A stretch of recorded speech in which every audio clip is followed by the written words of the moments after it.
I went in there and I said, boom, boom, bam.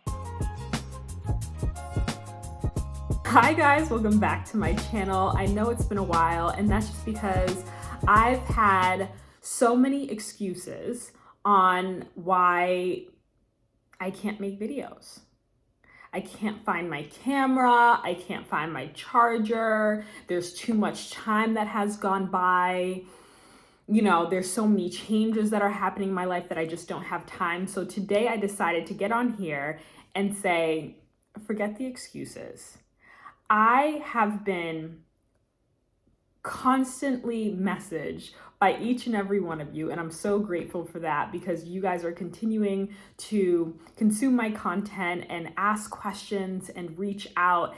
And I don't want to ignore you anymore because I've seen it. I've seen all your questions. So I decided that in today's video, filmed on my phone, I am going to discuss the myths, all the myths that we all think about all the time and know and have just consumed in us for years and years on entering the fashion industry. From LinkedIn to TikTok to Instagram, I know a lot of you are either recently graduating or starting to think about what you want to do, and fashion has become a really true interest for you. So I just want to give you the facts and the myths that you can now know and kind of move aside in order to remove some of the barriers that we create sometimes in our heads.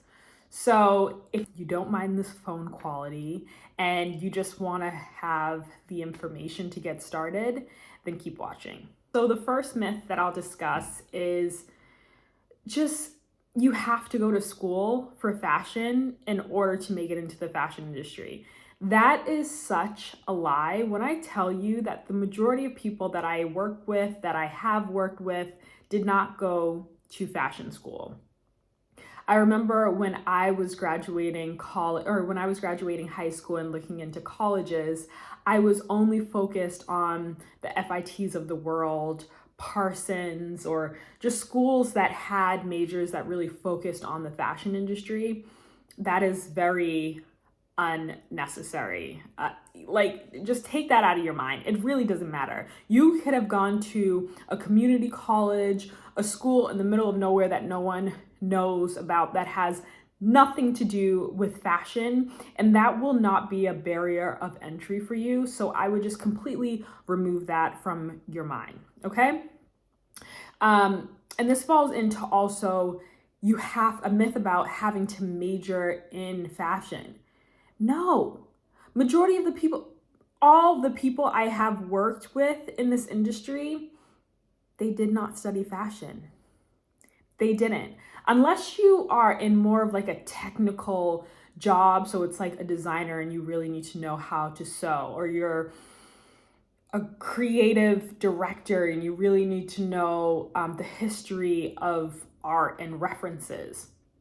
I mean, that could be learned too. Anyways, but all I'm saying is I've worked with people who studied criminal justice, who studied economics, who studied political science, and now they're fashion marketing managers. Now they're VIP managers or work in fashion PR. It just doesn't matter. No one is going to look at your resume when you come out of college and say, did you study fashion, in order for you to be qualified to get a job in the industry.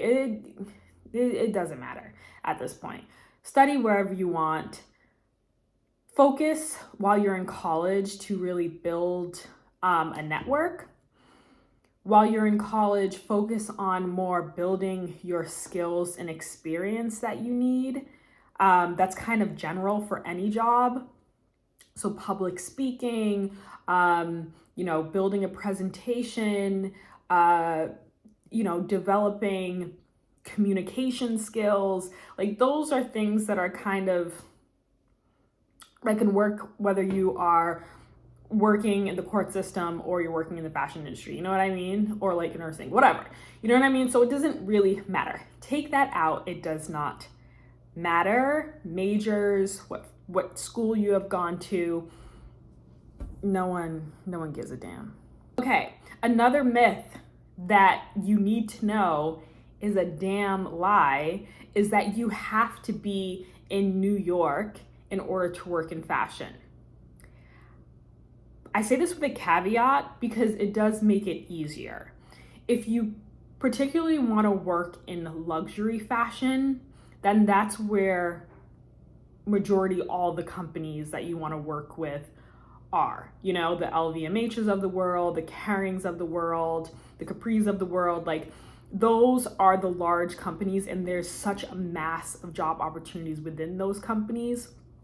So yes, being in New York and close in proximity of New York is helpful, but I don't want you to kind of limit yourself and ignore the opportunities that are surrounding you. I am from a very small town in Massachusetts, and Taunton, Massachusetts, and a lot of people would say there's no opportunities there, like from a fashion perspective. But as soon as I went to college and was looking for something in the retail space, I saw that, yeah, maybe it doesn't have luxury fashion, within Massachusetts, but we're really known for our footwear industry for some reason. We have the Adidas, we have the Reeboks, we have Saucony, just all these random footwear companies, Clark's. And then we also have like off-price, so TJX, so the company that owns TJ Maxx, Marshalls, Home Goods, that's huge in Massachusetts. So that is kind of where my experience started and got my foot into the door of, getting into the fashion industry without being in New York. And I mean, luckily for me, for the footwear industry is kind of parallel to kind of the fashion world. So, it is within the fashion world, right? But I would say for people who are completely don't have that, maybe look into like small boutiques in your area, or like small. There's so many retail companies everywhere, small boutiques. Now remote jobs are everywhere at this point. I just feel like you don't necessarily have to be in New York. I think you need to do the research and figuring out what companies are close to you that are in the retail space that can be fashion adjacent or can kind of get you the initial experience that you need if you can't go to New York. I would say that if you have the opportunity to go to New York and go to a larger city, take it. Especially if you're young, you just graduated college, you don't know what to do yet. I would prefer you throw yourself into a city where everyone is competitive. There's so many opportunities out there, and you kind of are in this hustle and bustle mentality, and kind of the city fuels you to move faster. There is a benefit of being in a large city. However, it's a myth to think that that is the only way of getting in, because personally for me, that was not my story. And then the next myth that I would say is a damn lie is finding internships just in New York or larger cities.